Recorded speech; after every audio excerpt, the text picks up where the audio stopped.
Hey guys, welcome back to my channel. तो आज के इस वीडियो में मैं आपको एक्सप्लेन करने वाली हूँ 2026 में आई सीरीज प्रीतम एंड पेड्रो। तो चलिए विदाउट वेस्टिंग टाइम सीरीज का एक्सप्लेनेशन स्टार्ट करते हैं। तो कहानी की शुरुआत में हमें दिखाया जाता है कि चार लड़के बुर्का पहनकर एक एटीएम को उखाड़ कर ले जाते हैं, जिसके बाद ये केस इंस्पेक्टर पेड्रो को दिया जाता है ताकि वो इसकी इन्वेस्टिगेशन कर सके। तभी पुलिस स्टेशन में प्रीतम नाम का एक लड़का अपने दादाजी के साथ आता है और वो कांस्टेबल जतिन को बताता है कि उसके दादाजी का टेप रिकॉर्डर खो गया है, जिसमें उसके दादी की आवाज का एक सॉन्ग था जिसे वो अक्सर सुना करते थे। बट यहाँ पर पुलिस एटीएम की चोरी की वजह से बहुत ज्यादा परेशान थी और इसी वजह से वो जतिन को वहां से भगा देता है। जिसके बाद प्रीतम अपने दादाजी को घर जाने के लिए बोलकर वापस दोबारा से पुलिस स्टेशन में आता है और वो अपने कांस्टेबल से कहता है कि वो उसका टेप रिकॉर्डर जल्दी से ढूंढे। अब ये सुनने के बाद जतिन काफी गुस्सा हो जाता है और प्रीतम को लॉकअप में बंद कर देता है। तब प्रीतम पेड्रो से कहता है कि वो उन एटीएम के चोरों को सिर्फ 15 मिनट में ढूंढ कर देगा, बस वो उसे यहाँ से निकाले। अब ये सुनने के बाद पेड्रो भी प्रीतम को निकाल देता है और उसे कहता है कि वो 15 मिनट में उनकी सारी इन्फॉर्मेशन उसे दे। जिसके बाद प्रीतम अपने काम पर लग जाता है और 15 मिनट में ही एटीएम और उसे चुराने वालों की photos with name and address Pedro को दे देता है। दरअसल प्रीतम एक साइबर एक्सपर्ट है, बट अभी वो लोगों के घर जाकर वैक्यूम क्लीनर बेचता है। अब प्रीतम के कहने पर पेड्रो अपनी टीम के साथ रमेश की वेल्डिंग के शॉप पर पहुंचता है, जहां पर उसे वो एटीएम मशीन मिल जाती है। साथ ही वहां पर उसे चारों चोर भी मिल जाते हैं। एक्चुअली उन चार दोस्तों में से रमेश नाम की शादी थी और इसी वजह से उन्होंने वो एटीएम मशीन चुराई थी। अब पुलिस इन चारों को पकड़ लेती है और लॉकअप में डाल देती है। तो वही प्रीतम पेड्रो से बहुत ज्यादा इम्प्रेस था। वो उसे घर छोड़ने चाहता है, जहाँ रास्ते में वो प्रीतम से पूछता है कि आखिर उसने चोरों के बारे में इतने जल्दी कैसे पता किया। तब प्रीतम बताता है कि उसने चोरी वाले टाइम एटीएम के पास कितने नंबर एक्टिव थे उसकी लिस्ट निकाली, फिर उनसे की गई कॉल के बारे में उसने एनालिसिस किया, जिससे उसे 4 नंबर पता चल गए जो कि आपस में उस टाइम एक्टिव तो थे बट एक दूसरे से बात नहीं कर रहे थे। मतलब उन्होंने किसी को भी उस टाइम कॉल नहीं किया था, जिसकी वजह से उसे उन पर शक हुआ और उसने सोशल मीडिया के जरिए उनकी पूरी हिस्ट्री निकाल दी। अब प्रीतम पेड्रो से रिक्वेस्ट करता है कि वो उसका टेप रिकॉर्डर ढूंढे, जिसके बाद पेड्रो भी इसके लिए मान जाता है। अब पेड्रो ने ये एटीएम का केस सॉल्व किया था, जिसकी वजह से डीआईजी उसे स्पोर्ट्स मिनिस्टर के घर भेज देता है। अब यहाँ पर पेड्रो को पता चलता है कि स्पोर्ट्स मिनिस्टर की वाइफ का मोबाइल चोरी हो गया था और मिनिस्टर चाहता था कि वो जल्दी से जल्दी उसकी वाइफ का मोबाइल ढूंढे। तभी पेड्रो वहाँ पर मिनिस्टर के बेटे बिन्नी को देखता है, जिसके हाथ पर थोड़ा सा जलने का निशान था। अब यहाँ पर वो बिन्नी से मोबाइल के बारे में पूछता है तो बिन्नी तुरंत वहाँ से भाग जाता है। जिसके बाद पेड्रो मिनिस्टर से कहता है कि वो एक बार बिन्नी से पूछताछ करना चाहता है, बट ये सुनने के बाद मिनिस्टर काफी गुस्सा होता है और पेड्रो से कहता है कि वो बिन्नी से पूछताछ नहीं कर सकता। वो पेड्रो को कहता है कि वो जाकर जल्दी से केस सॉल्व करे। अब ये सुनने के बाद पेड्रो समझ जाता है कि अगर वो मिनिस्टर को कुछ भी बताएगा तो वो नहीं समझेगा। साथ ही पेड्रो को पूरा यकीन था कि मोबाइल घर में ही होगा और बिन्नी ने कहीं छुपाया होगा। जिसके बाद पेड्रो एक शॉप पर जाता है और सेम वैसा ही मोबाइल खरीद लेता है। जिसके बाद वो एटीएम के चोरों में से एक चोर रमेश से कहता है कि वो इस फोन की चोरी का इल्जाम खुद भर ले, इसके बदले में वो उसे जेल में अच्छी खातिरदारी देगा। जिसके बाद रमेश इसके लिए मान जाता है और पेड्रो रमेश को लेकर मिनिस्टर के पास आ जाता है और उससे कहता है कि इसी ने उनकी वाइफ का मोबाइल चुराया था। बट यहाँ पर मिनिस्टर पेड्रो को अपनी वाइफ का मोबाइल दिखाता है और कहता है कि उसका मोबाइल घर पर ही था और अब उन्हें मिल चुका है। बट यहाँ पर मिनिस्टर समझ गया था कि पेड्रो उसे बेवकूफ बना रहा था और इसी वजह से वो गुस्से में पेड्रो का ट्रांसफर क्राइम ब्रांच से साइबर क्राइम कर देता है, जहाँ पेड्रो को कुछ भी नहीं आता था। वो तो सही से कीबोर्ड भी चला नहीं सकता था, जिसकी वजह से वो काफी परेशान हो जाता है और वापस डीआईजी के पास जाता है और उनसे रिक्वेस्ट करता है कि वो उसे दोबारा क्राइम ब्रांच के लिए ले ले। बट डीआईजी कहता है कि मिनिस्टर इसके लिए नहीं मानेगा। बट यहाँ पर वो पेड्रो से कहता है कि वो साइबर सेल के 2-3 केसेस सॉल्व करे, उसके बाद वो खुद मिनिस्टर से बात करेगा और फिर से पेड्रो को क्राइम ब्रांच के लिए ले लेगा। जो सुनकर पेड्रो तुरंत प्रीतम के पास जाता है और उसे कहता है कि वो साइबर केसेस सॉल्व करने में उसकी मदद करे, इसके बदले वो उसके दादाजी का टेप रिकॉर्डर जल्दी से जल्दी ढूंढेगा। अब ये सुनने के बाद प्रीतम भी इसके लिए मान जाता है। अब पेड्रो के पास उसका फर्स्ट केस आता है, जो कि उसकी फ्रेंड मारिया, जो कि एक न्यूज एंकर है, उसने बताया था। वो बताती है कि उसे एक अननोन नंबर से मेल आया है, जिसमें उस इंसान ने लिखा है कि आज रात 12 बजे वो अपनी वाइफ और उसके बॉयफ्रेंड को मारकर खुद को भी खत्म कर देगा। अब ये सुनकर पेड्रो प्रीतम को इस केस पर काम करने के लिए कहता है, जिसके बाद प्रीतम पता लगाता है कि आखिर वो मेल किस लैपटॉप से आया था, जिसके बाद उसे लोकेशन का पता चल जाता है, जिसके बाद वो उस इंसान के सारे डिटेल्स भी निकाल देता है और उसे पता चलता है कि एक्चुअली उस आदमी का नाम कार्लोस है और वो एक सब इंस्पेक्टर है और उसकी वाइफ उसे चीट कर रही थी और इसी वजह से कार्लोस आज अपनी वाइफ को और उसके बॉयफ्रेंड को मारकर खुद को खत्म करने वाला था। जिसके बाद वो लोग तुरंत उस लोकेशन पर पहुंच जाते हैं जहां पर कार्लोस की वाइफ थी। अब कार्लोस भी उसी होटल में आ गया था जहां पर वो अपनी वाइफ को और उसके बॉयफ्रेंड को शूट करने ही वाला था कि तभी वहां पर प्रीतम और पेड्रो आ जाते हैं। यहाँ पर पेड्रो कार्लोस से कहता है कि कार्लोस को अपने बेटे के बारे में सोचना चाहिए, अगर उसके माँ बाप नहीं होंगे तो उसका बेटा क्या करेगा। अब ये सुनने के बाद कार्लोस को भी अपनी गलती का एहसास हो जाता है, जिसके बाद वो अपनी वाइफ से कहता है कि आज के बाद वो दोनों साथ नहीं रह सकते, वो इसी के साथ रहे। साथ ही वो उससे कहता है कि उनका बेटा अब हमेशा उसके साथ ही रहेगा। ये बोलकर कार्लोस अपनी वाइफ को छोड़कर वहां से चला जाता है। तो वह ये देखकर प्रीतम पेड्रो से काफी इम्प्रेस हो गया था, क्योंकि पेड्रो ने कार्लोस को खून करने से रोका था। अब इस केस की वजह से पेड्रो अपने घर लेट पहुंचता है, जिसकी वजह से उसकी वाइफ स्टेसी उसके ऊपर बहुत ज्यादा गुस्सा होने लगती है। यहाँ पर हमें पता चलता है कि एक्चुअली आज उनके बेटे लियो का बर्थडे था, जो कि अब इस दुनिया में नहीं है। अब यहाँ पर दोनों में काफी बहस होती है, जिसके बाद स्टेसी गुस्से में पेड्रो का घर छोड़कर जाने लगती है और पेड्रो भी अपने ईगो के चलते उसे नहीं रोकता, जिसके बाद स्टेसी अपने घर चली जाती है। तो वही अगले दिन प्रीतम को पता चलता है कि जटिन ने उसका टेप रिकॉर्डर ढूंढ लिया है, जिसकी वजह से प्रीतम काफी खुश होता है। बट उसे पता चलता है कि टेप रिकॉर्डर के अंदर जो उसकी दादी की आवाज की कैसेट थी वो उसमें नहीं थी। अब ये देखने के बाद पेड्रो से कहता है कि वो जल्दी से वो कैसेट भी ढूंढ लेगा। तभी वो लोग टीवी पर न्यूज देखते हैं, जिसमें बताया जा रहा था कि स्पोर्ट्स मिनिस्टर का बेटा बिन्नी गायब है। अब ये देखने के बाद पेड्रो डिसाइड करता है कि अगर वो बिन्नी को ढूंढेगा तो उसका ट्रांसफर जल्दी से क्राइम ब्रांच हो जाएगा और इसी वजह से वो मिनिस्टर के घर पहुंच जाता है, जहां पर किडनैपर जोसेफ का मिनिस्टर को कॉल आया था और वो उसे 5 करोड़ रुपए मांग रहा था। अब पेड्रो को इस केस में देखकर पहले तो मिनिस्टर काफी गुस्सा होता है, बट पेड्रो से बताता है कि उसके पास एक साइबर जीनियस बंदा है जिसकी हेल्प से वो बिन्नी को आराम से ढूंढ लेगा। अब ये सुनने के बाद मिनिस्टर उसे वो केस दे देता है, जिसके बाद हम देखते हैं कि जोसेफ फिर से मिनिस्टर को कॉल करता है। तब प्रीतम उसकी लोकेशन को ट्रैक कर लेता है और उसे पता चलता है कि लोकेशन एक गांव की है जहां पर एक ही घर था जिसमें जोसेफ रहता था। अब पेड्रो जतिन और बाकी टीम को उस घर पर नजर रखने के लिए कहता है। तो वही हम प्रीतम को देखते हैं, जो पेड्रो से कहता है कि उसे लगता है कि बिन्नी की किडनैपिंग में कहीं ना कहीं उसकी माँ श्रद्धा इन्वॉल्व है, क्योंकि लास्ट 9 दिन से श्रद्धा ने अपने सोशल मीडिया पर एक भी पिक्चर पोस्ट नहीं किया था, जबकि वो हमेशा सारी पोस्ट किया करती थी। और इस बारे में पता करने के लिए प्रीतम श्रद्धा की एलेक्सा को हैक कर लेता है, जिससे उसे पता चलता है कि श्रद्धा 9 दिन पहले एक कोस्टल रिजॉर्ट में गई थी। अब प्रीतम और पेड्रो जाकर उन सीसीटीवी कैमरास को चेक करते हैं तो उसे पता चलता है कि श्रद्धा वहां पर एक अननोन पर्सन के साथ आई थी और ये देखकर उन्हें लगता है कि शायद श्रद्धा का उस आदमी के साथ अफेयर चल रहा है। अब जोसेफ जब मार्केट जाता है तो पेड्रो उसके घर में आता है, जहां उसे घर में बिन्नी तो नहीं मिलता, बट यहाँ पर उसे श्रद्धा और जोसेफ के काफी सारे फोटोज मिल जाते हैं, जो देखकर उन्हें यकीन हो जाता है कि श्रद्धा और जोसेफ का अफेयर है और उस दिन श्रद्धा जोसेफ से मिलने के लिए रिजॉर्ट पर गई थी।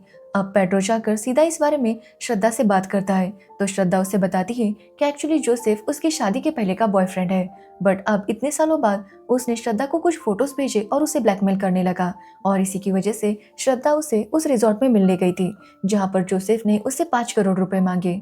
बट यहाँ पर श्रद्धा ने उसे बताया कि मिनिस्टर उसे इतना पैसा नहीं देता। बट ये सुनने के बाद जोसेफ ने उसे कहा कि अगर श्रद्धा अपने बेटे को किडनैप करेगी तो उसका पिता उसे 5 करोड़ रुपए जरूर देगा।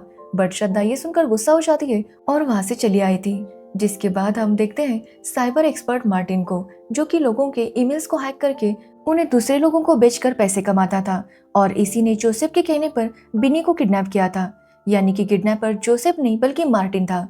मार्टिन जोसेफ को बताता है कि उसके घर के बाहर काफी सारे पुलिस वाले हैं। एक्चुअली उसने चेक किया था तो वहां पर काफी सारे मोबाइल्स एक्टिव थे, यानी कि पुलिस ने जोसेफ के घर को चारों तरफ से घेर लिया था। इसलिए वो जोसेफ से कहता है कि वो वहां से निकल जाए। तो वही मिनिस्टर का रसोई बताता है कि बिन्नी श्रद्धा का मोबाइल लेकर पूरे घर में घूमता था और वो चिपकलियों को मारा करता था, क्योंकि उसे गेम में टास्क मिलता था कि वो चिपकलियों को मार दे। अब बिन्नी के रूम में वाईफाई सबसे ज्यादा यूज होता था, इसलिए प्रीतम बिन्नी का लैपटॉप चेक करता है तो उसे वहां पर एक शॉकिंग बात पता चलती है। एक्चुअली बिन्नी एक गेम खेलता था जिसमें उसे चैलेंजेस मिलती थी। अब पहले उसे छोटे छोटे चैलेंजेस मिला करते थे, जैसे कि फ्रीजर से कुछ चुरा लो या फिर पड़ोसियों के पेट को मार दो। बट धीरे धीरे करके चैलेंजेस बड़े होते जाते हैं और लास्ट में एक चैलेंज होता है कि खुद को खत्म कर लो। अब यहाँ पर हमें पता चलता है कि पेड्रो ने भी अपने बेटे लियो को इसी वजह से खो दिया था, क्योंकि लियो को भी इस चीज की आदत हो गई थी और उसने एक दिन खुद को ही खत्म किया, जिसके बाद उन्हें लियो की बॉडी कुएं में मिली थी। अब प्रीतम को पता चलता है कि मार्टिन ने मिनिस्टर के घर के वाईफाई सर्वर को ही हैक किया है, जिससे उसे घर के कोने कोने का पता चलता था। अब जैसे ही प्रीतम ने बिन्नी का लैपटॉप ओपन किया था, उसे बिन्नी के लैपटॉप में बिन्नी के सारे टास्क के बारे में पता चल गया था कि कैसे उसने फ्रिज से नूडल चुराए थे और काफी कुछ सामान चुरा लिया था। अब प्रीतम को मार्टिन की आवाज सुनाई देती है, क्योंकि मार्टिन ने उस गेम के थ्रू मिनिस्टर के पूरे घर पर कब्जा कर लिया था। घर में रखी सारी चीजों की जानकारी उसे उस बिन्नी के गेम के थ्रू मिल जाती थी। अब यहाँ पर मार्टिन जैसे ही प्रीतम को देखता है, वो उसे प्रीतम के रियल नाम से बुलाता है, जो कि था कबीर। अब कबीर जैसे ही अपना नाम सुनता है तो वो काफी ज्यादा डर जाता है और यहाँ पर हमें पता चलता है कि प्रीतम का कुछ पास्ट है जिसे वो अभी तक भूल नहीं पाया है। अब मार्टिन प्रीतम के घर एक पेनड्राइव भेजता है जिसमें एक वीडियो थी और उस वीडियो को देखकर प्रीतम काफी ज्यादा डर जाता है। एक्चुअली उस वीडियो में एक टॉवर दिखाई जा रही थी। अब मार्टिन प्रीतम से कहता है कि वो 9 बजे सनशाइन हॉस्पिटल में आ जाए, जिसके बाद हम पेड्रो को देखते हैं, जिसे भी पता चल जाता है कि प्रीतम का असली नाम कबीर सहानी है और वो एक IT इंजीनियर है। अब अगले दिन पेड्रो भी प्रीतम को फॉलो करते हुए सनशाइन हॉस्पिटल पहुंच जाता है, जहां पर हम मार्टिन को देखते हैं, जो कि प्रीतम को एक रूम में भेजता है। अब उस रूम में एक लेडीज थी जो कि कोमा में पड़ी हुई थी, जिसे देखकर प्रीतम को काफी बुरा लगता है और वो उनके पैर पकड़कर उनसे माफी मांगने लगता है। अब वो ऐसा क्यों कर रहा था और वो लेडीज कौन थी, यह हमें आगे पता चल जाएगा। एक्चुअली जब प्रीतम इंजीनियरिंग की पढ़ाई कर रहा था, तब उसका नाम कबीर था और उसके कॉलेज में एक प्रोफेसर थे जिनका नाम था फोंसेका, जो कि बहुत ज्यादा स्ट्रिक्ट था। अगर स्टूडेंट थोड़ा सा भी लेट आता तो वो उसको सबके सामने बहुत ज्यादा ह्यूमिलेट करता। अब एक दिन प्रीतम भी काफी ज्यादा लेट होता है, जिसकी वजह से फोंसेका सबके सामने उसका बहुत ज्यादा मजाक उड़ाता है और उसे ह्यूमिलेट करता है, जिसकी वजह से प्रीतम को काफी बुरा लगता है और उसे फोंसेका से बदला लेना था। और इसी वजह से वो फोंसेका का ईमेल हैक कर लेता है, जिसके बाद उसे पता चलता है कि फोंसेका की फॉरेन में एक गर्लफ्रेंड है और वो अक्सर उसे मिलने जाया करता था। साथ ही वहाँ पर उसे उन दोनों के कुछ फोटोज भी मिलते हैं, जिसे वो कॉलेज के व्हाट्सएप ग्रुप पर वायरल कर देता है। अब प्रोफेसर के फोटोज हर तरफ वायरल हो जाते हैं, जो देखकर सभी लोग उनका मजाक उड़ाने लगते हैं। साथ ही यहाँ पर प्रीतम ने वो फोटोज को फोंसेका की वाइफ जेसिका को भी भेज दिया था। अब जेसिका ये देखकर फोंसेका पर काफी गुस्सा होती है, तो वही फोंसेका काफी ज्यादा शर्मिंदा था और वो टॉवर पर जाकर खुद को खत्म कर लेता है। अब ये बात जब जेसिका को पता चलती है तो वो भी कोमा में चली जाती है, यानी कि सनशाइन हॉस्पिटल में जेसिका ही थी जिससे प्रीतम माफी मांग रहा था। अब प्रीतम को जैसे ही रियलाइज होता है कि उसने कितनी बड़ी गलती कर दी है, तो उसे काफी बुरा लगता है और वो तुरंत कॉलेज छोड़कर अपना नाम चेंज करके दूसरे काम करने लगता है। अब ये सारी बातें जब प्रीतम पेड्रो को बताता है, तो पेड्रो प्रोफेसर फोंसेका के फैमिली के बारे में पता करता है, तो उसे पता चलता है कि एक्चुअली उनका एक बेटा था जो कि तब US में पढ़ाई कर रहा था, जिसका नाम मार्टिन था। यानी कि जो किडनैपर है वो कोई और नहीं बल्कि मार्टिन ही है। मार्टिन ने जोसेफ के साथ मिलकर बिनी को किडनैप किया था, बट अब जब उसे प्रीतम मिल चुका है तो उसे प्रीतम से अपने पापा की मौत का बदला लेना है और इसी वजह से वो जोसेफ को अपने प्लान से हटा देता है और खुद सब कुछ ऑपरेट करने लगता है। अब दूसरे दिन मार्टिन मिनिस्टर को कॉल करके बिन्नी के बदले 5 करोड़ रुपए मांगता है, बट यहाँ पर मिनिस्टर कहता है कि वो उसकी बातों पर भरोसा कैसे करे, जिसके बाद वो उसे बिन्नी की फोटो भेजता है। मतलब उसमें बिन्नी का चेहरा ठीक से नहीं नजर आ रहा था, बट उसमें बच्चे की एक उंगली नहीं थी। अब ये देखकर मिनिस्टर काफी डर जाता है और वो 5 करोड़ रुपए देने के लिए मान जाता है। तो मार्टिन उसे कहता है कि वो पैसों को प्रीतम के हाथों भेजे, जिसके बाद प्रीतम भी पैसे लेकर जाने लगता है, बट उसने उसमें एक मोबाइल छुपा दिया था जिसमें एक ट्रैकर था। जिसके बाद वो मार्टिन के पास चला जाता है, जहाँ पर मार्टिन काफी ज्यादा प्रीतम को मारता है और वहां से पैसे लेकर चला जाता है। साथ ही उसने प्रीतम से कहा था कि उसके पास 8 घंटे हैं, 8 घंटे के अंदर प्रीतम को उसी टॉवर पर जाकर खुद को खत्म करना होगा और उसके बाद ही वो बिन्नी को छोड़ेगा, और अगर प्रीतम ऐसा नहीं करता तो वो बिन्नी को मार देगा। अब प्रीतम वहां से भागकर मिनिस्टर के घर आता है और उस बैग में लगे ट्रैकर को ट्रैक करने लगता है, जिसके बाद उसे लोकेशन मिलता है जो कि बॉयज हॉस्टल का था। अब ये देखकर पेड्रो जतिन और उसकी टीम को मार्टिन को पकड़ने के लिए बॉयज हॉस्टल भेज देता है, बट जब वो वहां पर जाते हैं तो वहां से मार्टिन पहले ही जा चुका था। अब उन्हें पता चलता है कि मार्टिन ने एक सरदार की कार चुराई है और वो उसी से आगे जा रहा है। अब ये सुनने के बाद प्रीतम कहता है कि जैसे ही मार्टिन टोल प्लाजा को क्रॉस करेगा, टोल प्लाजा से उसी सरदार को मैसेज आ जाएगा। और ऐसा होता भी है, सरदार को मैसेज आ जाता है, जिसके बाद वो लोग उस लोकेशन पर चले जाते हैं जहाँ पर उन्हें कार तो मिलती है, बट मार्टिन इस बार भी वहाँ से निकल चुका था। अब यहाँ पर हमें पता चलता है कि एक्चुअली मार्टिन ने प्रीतम के हाथ पर एक घड़ी बांधी थी और उसी से वो उनकी सारी बातें सुन सकता था और इसी वजह से वो उनके पहुंचने से पहले वहां से भाग जाता। अब पेड्रो को जब इस बात का पता चलता है तो वो प्रीतम के साथ मिलकर एक प्लान बनाता है। वो प्रीतम से कहता है कि वो टावर पर चला जाए खुद को खत्म करने के लिए, क्योंकि वो जानता था कि मार्टिन जैसे ही सुनेगा वो वहां पर प्रीतम को मरता हुआ देखने के लिए जरूर आएगा। जिसके बाद प्रीतम ऐसा ही करता है और टावर पर पहुंच जाता है। तो वही पेड्रो नीचे इंतजार कर रहा था कि कब मार्टिन वहां पर आएगा। तभी उसे याद आता है कि एक्चुअली मार्टिन ने उन्हें जो बिन्नी की फोटो दिखाई थी उस फोटो में वो बिन्नी नहीं था, क्योंकि उसने देखा था कि बिन्नी के हाथों पर एक मार्क था, बट उस फोटो में उस हाथ पर कोई भी मार्क नहीं था। जो देखकर वो समझ जाता है कि वो बिन्नी की फेक फोटो थी और इसी वजह से उसे लगता है कि बिन्नी जरूर अपने घर में ही होगा और किसी टास्क के चलते वो घर में ही छुपा होगा। जिसके बाद वो कांस्टेबल को इन्फॉर्म कर देता है कि वो पूरे घर में बिन्नी को अच्छे से ढूंढे। वो उसे ये भी कहता है कि वो पानी की टंकी में भी उसे ढूंढे। जिसके बाद वो कांस्टेबल पूरे घर में बिन्नी को ढूंढने लगता है और यहाँ पर हमें पता चलता है कि बिन्नी को एक टास्क मिला था जिससे उसे ऐसी जगह छुपना था जहाँ पर उसे कोई ढूंढ ना सके। और वहाँ पर सरवाइव करने के लिए बिन्नी ने घर में से काफी सारी चीजें चुराई थी, मतलब उसके खाने पीने का सामान और बाकी सारी चीजें, और इस तरह से बिन्नी उन्हें टंकी में मिल जाता है। तो वही मार्टिन भी प्रीतम को मारने के लिए टावर पर आ जाता है और उन दोनों में फाइट होने लगती है कि तभी वहां पर पेड्रो आ जाता है और वो मार्टिन को पकड़ लेता है। बट प्रीतम उसे कहता है कि वो मार्टिन को छोड़ दे, क्योंकि उन्हें पता चल गया था कि उसने बिन्नी को किडनैप नहीं किया था, बल्कि बिन्नी तो अपने ही घर में छुपा हुआ था। मार्टिन को बस अपने पिता की मौत का बदला लेना था और इसी वजह से वो ये सब कुछ कर रहा था। अब ये सुनने के बाद पेड्रो भी मार्टिन को जाने देता है। तो वह ये सब देखकर मार्टिन भी प्रीतम को माफ कर देता है और वहां से चला जाता है। अब ये केस सॉल्व हो जाने के बाद पेड्रो और प्रीतम मिनिस्टर के घर आते हैं। पेड्रो काफी खुश था क्योंकि उसे लग रहा था कि अब उसकी ट्रांसफर क्राइम ब्रांच हो जाएगी, बट वहां आने के बाद उसे पता चलता है कि कांस्टेबल ने सारा क्रेडिट खुद को ले लिया था। उसने मिनिस्टर को नहीं बताया था कि पेड्रो ने उसे कहा था कि वो बिन्नी को घर में ढूंढे, जिसकी वजह से मिनिस्टर कांस्टेबल की बहुत ज्यादा तारीफ करता है और ये देखकर पेड्रो बहुत ज्यादा दुखी होता है। जिसके बाद उसे श्रद्धा का कॉल आता है जो कि उसे बताती है कि आज रात 9 बजे जोसेफ उसकी फोटोज मीडिया में वायरल करने वाला है। जो सुनकर पेड्रो अपने जर्नलिस्ट फ्रेंड के पास एआई जनरेटेड फोटोज भेजता है जिसमें श्रद्धा फेमस एक्टर्स और क्रिकेटर्स के साथ बीच पर थी, और साथ ही वो जोसेफ वाले फोटोज भी उसे भेज देता है। जिसके बाद हर तरफ ये न्यूज फैल जाती है कि मिनिस्टर की वाइफ को बदनाम करने के लिए उनकी फोटोज को इस तरह से किसी के साथ भी जोड़ा जा रहा है। तो वही बड़े बड़े एक्टर्स और क्रिकेटर्स भी ये आकर इंटरव्यू देने लगते हैं कि वो कभी भी श्रद्धा से नहीं मिले और उसके साथ कभी भी बीच पर नहीं गए। अब ये देखकर मिनिस्टर भी टेंशन फ्री हो जाता है, क्योंकि जब वो श्रद्धा और जोसेफ की फोटो भी देखता है तो उसे ऐसा ही लगता है कि ये तो एआई जनरेटेड फोटोज हैं, जिसकी वजह से कोई भी जोसेफ की बात पर भरोसा नहीं करता और इस वजह से श्रद्धा का प्रॉब्लम सॉल्व हो जाता है। तो वही पेड्रो जाकर जोसेफ को अरेस्ट कर लेता है। जिसके बाद स्टैसी का पेड्रो को कॉल आता है और उन दोनों का पैचअप हो जाता है। अब स्टैसी यहाँ पर पेड्रो को एक गाना सुनाने लगती है और ये वही गाना था जो कि प्रीतम की दादी गाया करती थी।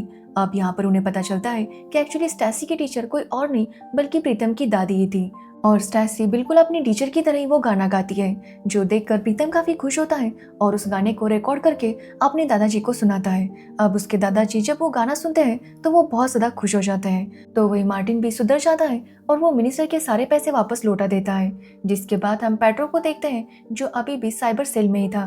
तभी उसके पास एक लड़की आती है जो कि सोशल मीडिया इन्फ्लुएंसर थी और वो पेड्रो से कहती है कि उसका एक केस है कि उसके फॉलोअर्स चोरी हो गए हैं। अब ये सुनने के बाद पेड्रो को फिर से कुछ भी समझ नहीं आ रहा था, इसलिए वो तुरंत प्रीतम को कॉल करता है और उसे कहता है कि उसे फिर से इस बार उसकी केस में मदद करनी होगी और प्रीतम भी इसके लिए मान जाता है और इसी के साथ ये सीरीज एंड हो जाती है।